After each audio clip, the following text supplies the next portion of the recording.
Chairman, thank you for working with me on that, and Director, we really appreciate you working with it too, and your time being with us. Look, we understand this. The EPA is sometimes viewed different, obviously, between Republicans and Democrats. But I think we all agree we feel like the EPA does play a role in our government, but it's how we approach that. And so, a couple of questions I have is one: do you feel like it's the role of the EPA to create and enforce their own policies, or do you think it's the role to look at the legislation and the meaningful legislation that Congress has passed to create the policies to follow? Well, thank you for that question. I can answer it very clearly. EPA's role is to follow the law and the laws that Congress has designed and given us to follow. And so we want to be transparent. We want to follow the law and follow the science. So when you're talking about being transparent, underneath the Obama administration, we didn't really feel like they were as transparent. In fact, when they were working with Congress, they never worked with Congress. It was very difficult. They would go at it alone. They would sometimes make their own policies before even trying to figure out what Congress's intent was. And it seems like the EPA was more used as a political arm and a policy-driven place than it was actually working with Congress. So are you saying underneath your direction, you feel like that the EPA is going to work with Congress regardless of who is in charge? Because, there's a good chance, I'm not trying to be political here, but there's a good chance that there could be a different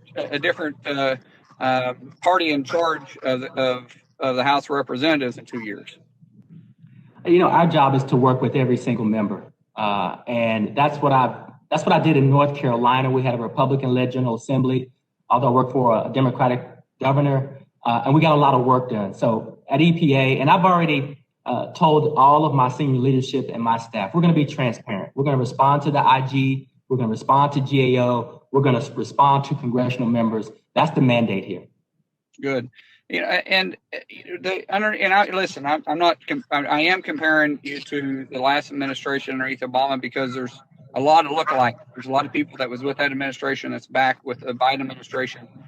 And underneath the Biden administration, the EPA, it didn't really seem like it wanted to work with industry on best business practices. In fact, it seemed like to me, because I'm a product of that. The reason why I'm in Congress today is because of the run-in I had with the EPA back in 2011. Otherwise, I wouldn't even be here. But it seemed like to me back then that they were more interested in giving fines than they were actually working with us, working with the business community, working with our economy. And sometimes the regulations can be detrimental to the industry.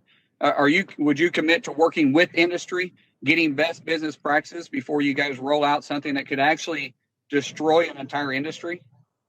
We're committed to engage in our regulated community. I have a track record for doing that. We've already been doing that. And on that enforcement piece, one of the things that we've been discussing is having enforcement involved in regulation on the front end helps for the ease of implementation on that back end. We're not into the gotcha games.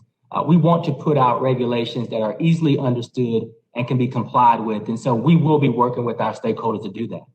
Do you plan on being heavy-handed with the fines, or do you plan on giving industry an opportunity to fix whatever issue may be up? Because I'll tell you, a lot of times on the state side of it, there's a conflict between state regulations, say in Oklahoma Department of Environmental Quality, versus what EPA is requiring.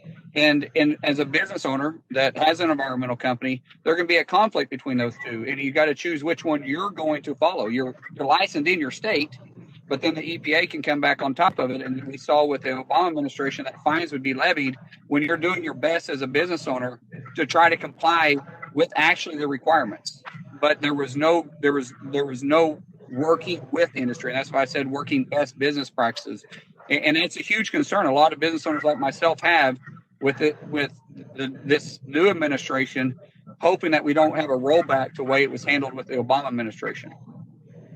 What I can do is I can pledge that we're going to have strong relationships with our state regulators and with the industry. I personally happen to know and have a relationship with your DEQ secretary there in Oklahoma. And I plan to, as a former state regulator, look at cooperative federalism for what it is and have very strong relationships with our state regulators and with our business community. Because at the end of the day, we want the best environmental outcomes while we're spurring economic opportunities as well.